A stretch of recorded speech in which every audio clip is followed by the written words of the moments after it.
Hi, everybody. Welcome to English Digest. I'm Tom. I'm Stephanie. Again, it's our history unit for the month of December, and we're talking about the history of television, and we're also talking about the digital revolution of television, which we're experiencing right about now. Remember, TV in the past was analog, that did not use digital technology, but when, of course, digital technology came around, it changed a lot of things in our lives, especially with TV, but also with our smartphones and things like that.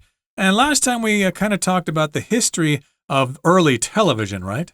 We sure did. We talked about two of the biggest names who are responsible for us having televisions today, although the technology has evolved or changed. And that is John Logie Baird, a Scottishman, which is kind of fun. And then we had a young American inventor, Philo Farnsworth, who came up with technology that's closer to what we have today. So we did talk about that, and we talked about how the change has just really affected our whole lives. And now we're going to move on into the future, I believe, in this lesson today. Because we keep advancing, the technology never stands still. It always changes. It certainly does. So let's find out more about the history of television and the digital revolution of television. Let's listen to today's lesson now one time. With the advancement of television technology, TV broadcasting soon followed suit. The broadcasting channels used public radio waves for transmission, enabling any television set within the range of the broadcasting station to receive the program without any additional cost to the viewer. By 1939, the National Broadcasting Company, NBC, originating in the U.S., had become the first network to offer regular programming. Subsequently, other broadcasting networks emerged, leading to the establishment of a unified technological standard that ensured all television sets could receive signals from various networks. As time progressed, television entered a new era of digital and smart technology. Digital television transmits audio, video, and data via satellite or cable networks, and by the end of the 2000s, it had become the norm in most developed countries. Smart TVs, on the other hand, integrate the internet and interactive features into traditional television sets, enabling them to support various applications that offer thousands of different content options. In recent years, the rise of streaming platforms such as Netflix and Amazon Prime Video has once again transformed the way we consume television. These platforms offer a wealth of video on demand (VOD) options, allowing viewers to choose their favorite programs at any time without relying on traditional TV schedules. This new mode of viewing not only enriches the viewer's choices, but also promotes the sharing of global program content, significantly impacting the entire television industry. So what does the future hold for television? Perhaps in the near future, you'll be able to wear a pair of virtual reality glasses and interact with your favorite characters. It's even possible that future television may not be a tangible device, but rather a projected image floating in the air. Regardless, one thing is certain, television will continue to evolve, bringing us ever more exciting entertainment experiences. Okay, let's talk about the contents of today's lesson. We've been mostly talking about the technology of TV, but with the advancement of television technology, TV broadcasting soon followed suit. So it's one thing to have the technology, it's another to actually be able to show something. You actually have to come up with some ideas to entertain people.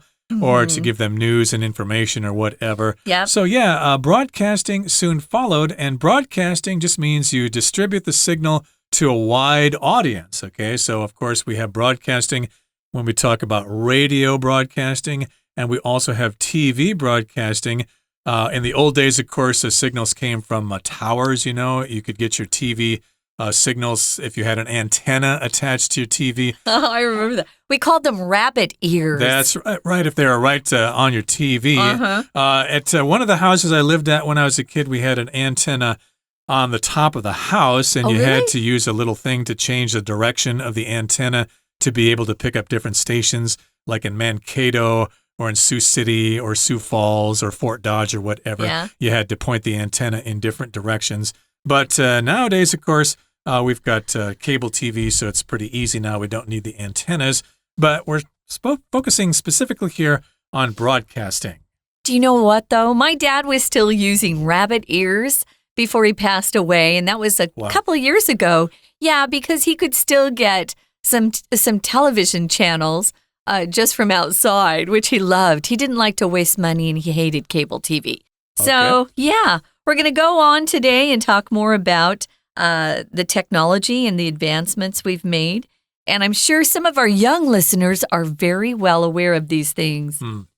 Exactly. Okay. So again, the broadcasting channels use public radio waves for transmission, enabling any television set within the range of the broadcasting station to receive the program without any additional cost to the viewer. So if you were young in Taiwan and you wanted to watch TV and you lived in Taipei, for example, and you set up your antenna, you could easily pick up CTV or TTV or whatever because you were within range of the broadcasting station. And of course, TV, like radio, broadcasts at different frequencies measured in kilohertz or megahertz. I'm not quite sure what the range for TV is, but yeah, the idea is that it was broadcast over an area, and if you were close enough to the station, you could watch the programs. Now, if something originates from a particular place or area, it just means that's where it is coming from. That's where it is initiated, you could say. So it was originating in the U.S. This was NBC we're talking about. It became the first network to offer regular programming, meaning it would have the same television shows at a certain time. You could come to rely on that. You could kind of write it down in your calendar or on your calendar or in your schedule book. You'd say, 6 o'clock is my favorite show. We've got to be home by then so we can see it. So you can imagine if you're the first broadcast network to emerge or to begin to be founded, you could say as well, you're going to get a lot of people who are loyal to that channel. But, it wasn't too long after that. We got ABC and CBS.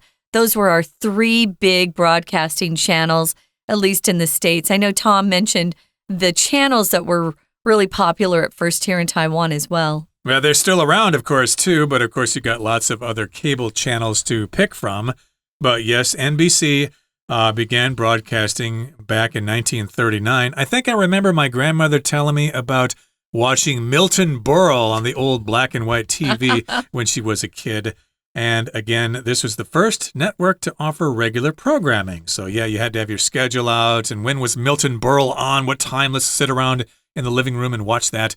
And subsequently, or as a result, afterwards, other broadcasting networks emerged, as you said, ABC and CBS, and that led to the establishment of a unified technological standard that ensured all television sets could receive signals from various networks. So, of course, when you have a new technology, you need to have some government control to tell you exactly what frequencies you can use.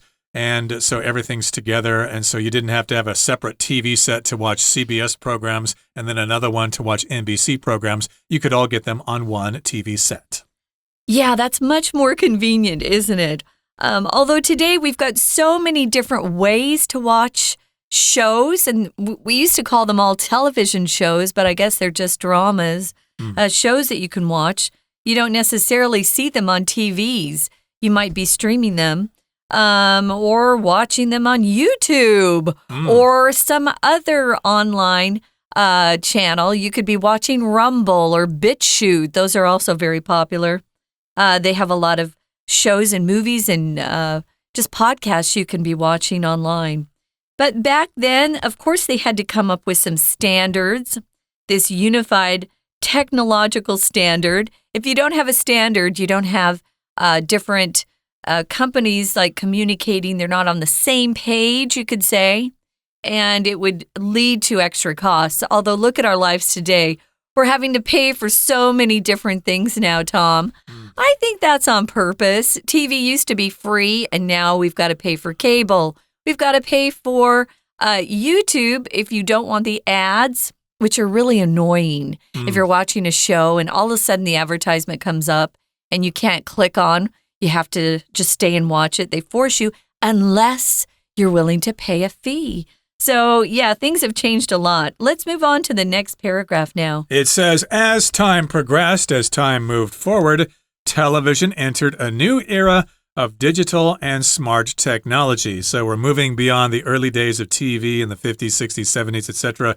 And we're moving now into the 2000s, where we now have digital technology and smart technology. So again, TV is being broadcast using digital signals as opposed to analog ones. I suppose if you have an antenna, you could still pick up a signal, I suppose. And we've got smart technology, which usually refers to when you can actually interact with the TV yourself. You can actually enter information and change the content at will. Digital television transmits audio, video, and data, all of these things, via satellite or cable networks. And by the end of the 2000s, it had become the norm or the standard, you could say. Things that people are used to are called the norm in most developed countries.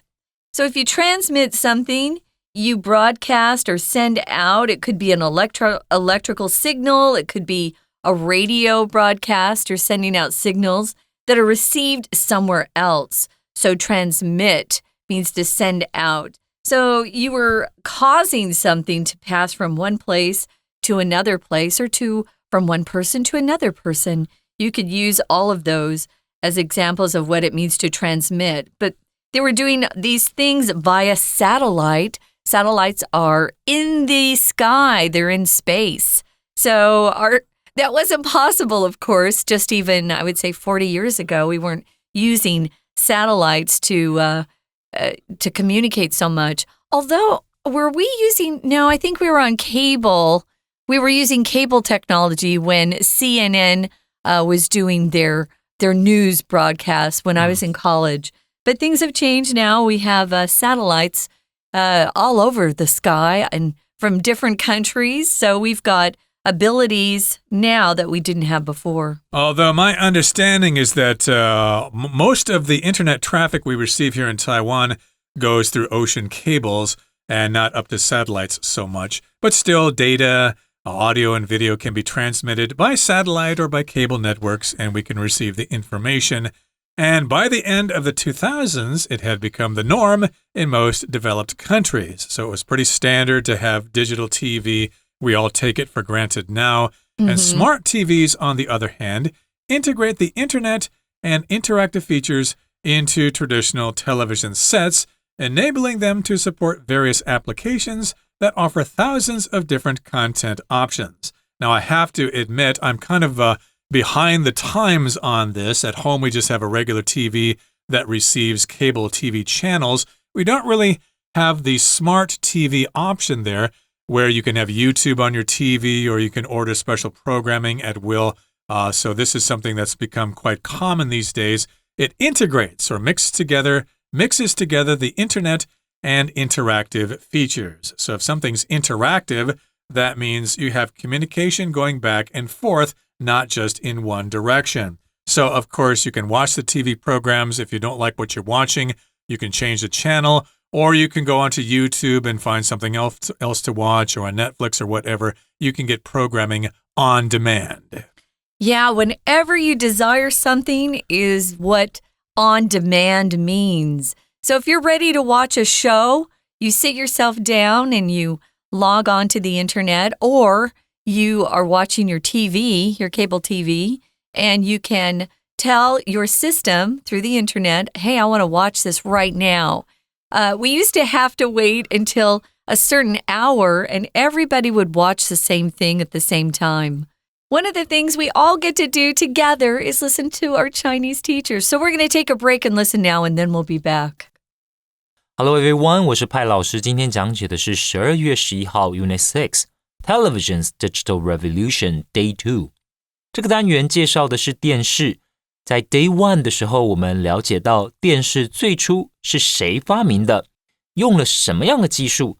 而第2天的课程内容，我们了解到在21世纪资通讯科技发展之后呢，我们看到数位电视、智慧电视。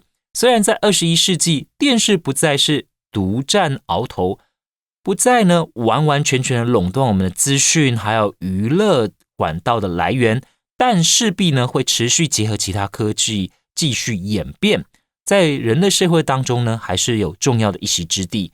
好，我们继续看学习重点，请看第1段的第1个句子，在最后面这里 TV broadcasting soon follow suit。 好，什么意思啊？那其实呢就是因为电视科技有所进展了嘛，所以呢用电视所做的这种广播，那很快的呢也是有所进展。 Follow suit 其实就是复制前面所提到的这些动作行为。好，再来第2个句子，那我们要特别注意到的是，为什么电视广播会这么受欢迎呢？那最主要是因为很多的消费者，我们知道电视呢其实也是跟这种无线电，也是运用无线电来放送的这种原理，所以消费者呢，观众是不需要再负担任何费用的 without any additional cost to the viewer。 好，再来呢，请同学看到第3个句子。好，到1939年的时候呢，美国的电视台 NBC 他们就变成了全世界呢算是第一个提供常态节目的电视台。那之后呢，那当然还会有其他的电视台成立 other broadcasting networks， 这里所指的呢就是电视台纷纷的成立了。 They emerged, they were established, they emerged， 这里指的就是电视台成立了。那既然有不同的电视台，那他们呢就必须要建立一套一致性的技术标准 a unified technological standard。 好，那这里请特别画起来 unify， 那当然就是指这些技术呢要是统一，要一致。再来请看到第2段的第1个句子， As time progressed， 就是随着时间的演进， Television entered a new era of digital and smart technology， 所以电视呢也结合了数位科技，或者我们现在常常大家都会提到的 smart technology， 智慧像智慧型手机的这个智慧。那怎么说呢？我们看到第3个句子就可以看得到，比方说所谓的智慧电视到底是怎么做的有别于数位电视哦。他们会整合网络 integrate 就是整合的意思，那把网络还有呢这种互动的特性 interactive features， 那整合到传统的电视机里面去， integrate A into B， 那就把 A 放到 B 里面去。 We're going to take a quick break. Stay tuned. We'll be right back.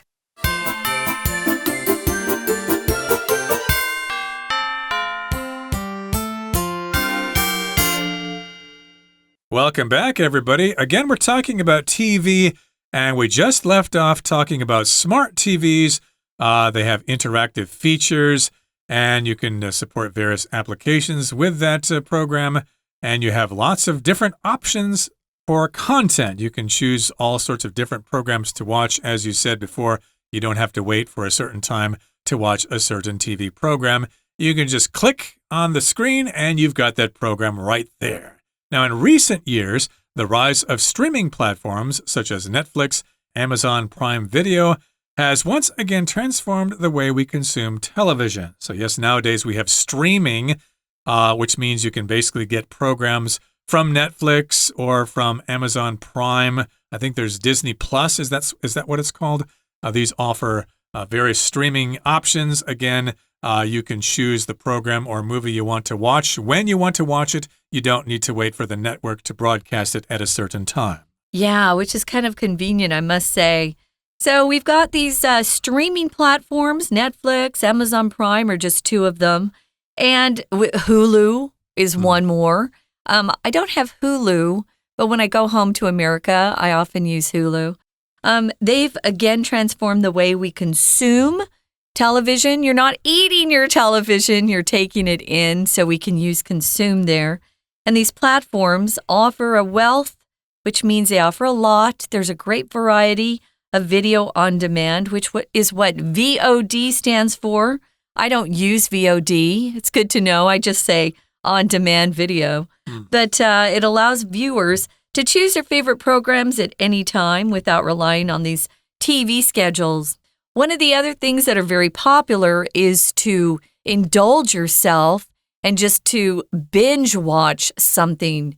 If something is made, for example, if Netflix makes a new series, they post all the episodes at the same time. So you can watch episode 1 through 10, for example, all in one sitting if you prefer. Binge means you take in as much as possible. You overwatch or you overeat. I don't know if that's very healthy, but sometimes it's very tempting to just keep pushing next episode. Right, and you spend hours and hours sitting in front of the TV set. And that may be a bad thing. I think every once in a while we do need to get off our butts and head outside and play and go for a walk or whatever. But in any case, this new mode or this new way, this new method of viewing not only enriches the viewer's choices, but also promotes the sharing of global program content, significantly impacting the entire television industry. So basically what this sentence is telling us is that we have lots and lots of choices. You don't have to just watch what the network is going to give you. When I was a kid, of course, you had to pick between either CBS, ABC, or NBC. And if you didn't like those programs, you turned off the TV and played cards or something like that. Oh, we also had a local channel only. That was only for it was only for the Phoenix area where I grew up. But yeah, our choices were very limited back then. Right. I remember watching North Stars hockey games on WTCN from Minneapolis, but that's another story. But yes, indeed, nowadays you've got lots of different choices. And of course, you can get content from all over the world. So if you want to watch the latest Bollywood blockbuster and you don't need to wait for your next trip to India, well, you can just order it on demand and watch it right there on your TV. And of course, that has changed the entire television industry in a big way. It's been impacted, and it's never going to be the same again. Let's talk about some more examples of how to use this vocabulary word mode, or way or manner of doing something. You could talk about your preferred mode of travel. Maybe you prefer to take cruise ships. You like to go on cruises. And you prefer that over flying in a plane. Going to the airport these days is a pain and very just nasty, I would say. It's awful because your flight is always delayed and you're stuck in an awful airport. Or maybe your mode of travel is to get on a bike, if you're going to stay close to home and travel around that way. Or if you have a family, you might like to go on family trips in your family car. There are different ways to do that sort of thing. You could talk about your mode of communication.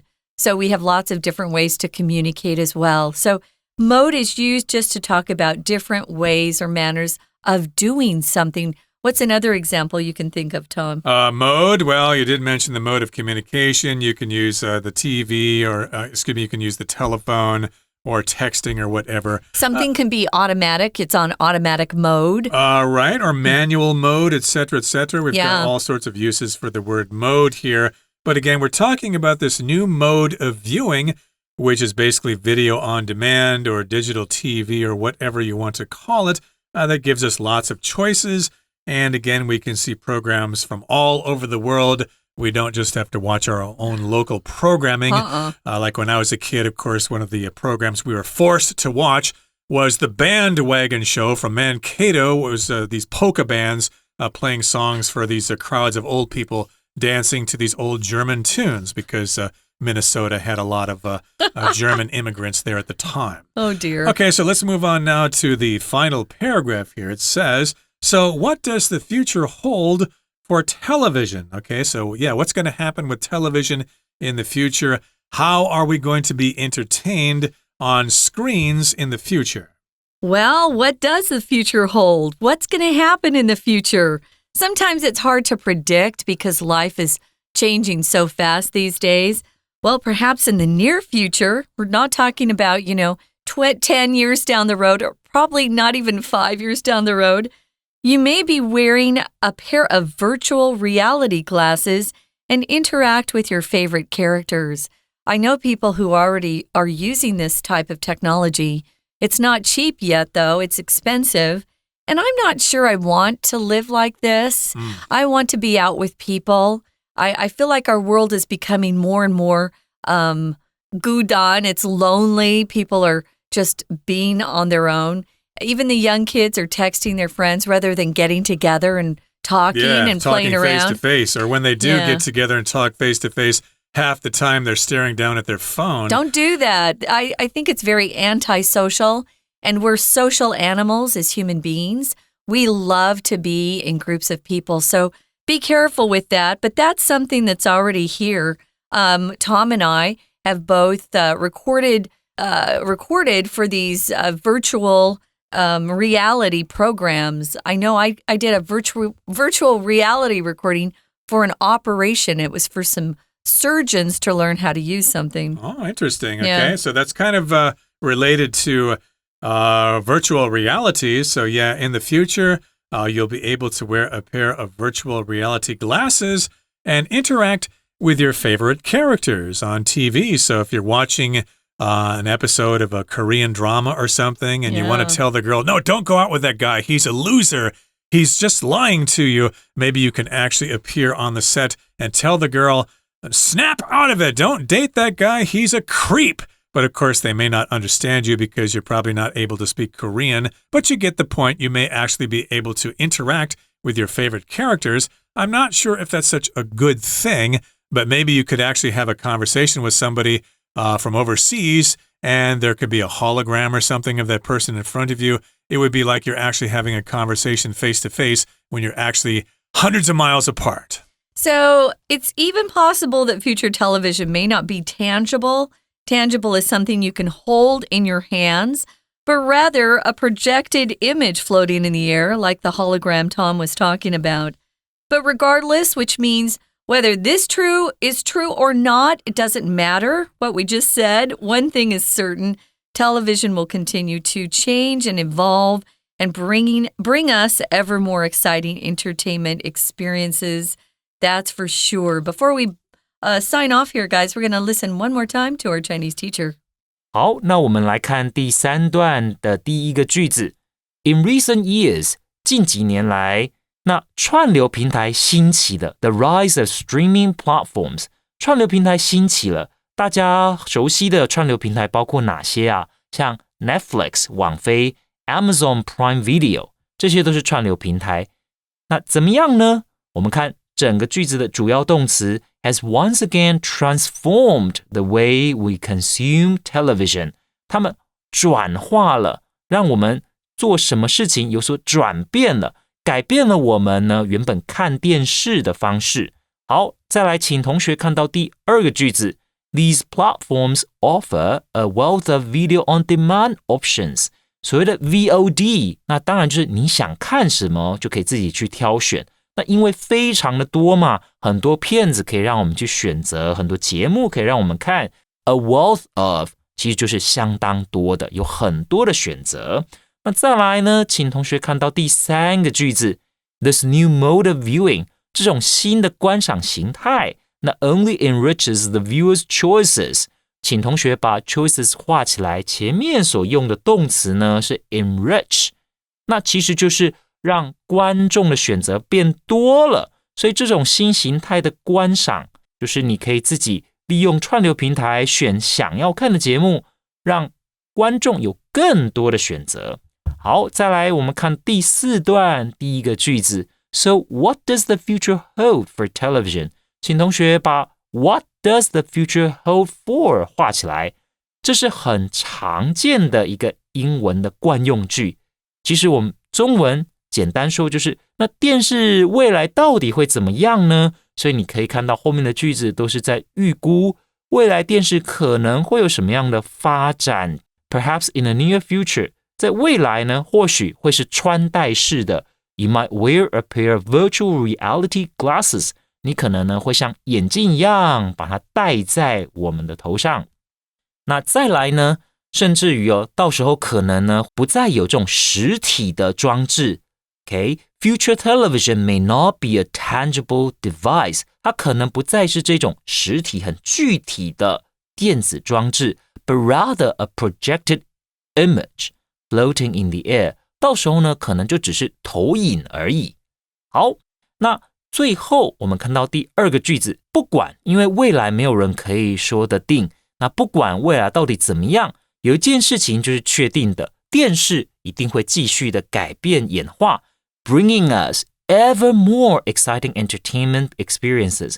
请同学把 ever more 画起来，加了一个 ever more， 就表示呢，不代表现在不刺激哦，只是会更加的刺激。现在的娱乐已经很刺激了，未来还会更加刺激。好，以上就是我们针对这一天课程内容所做的中文讲解。See you next time.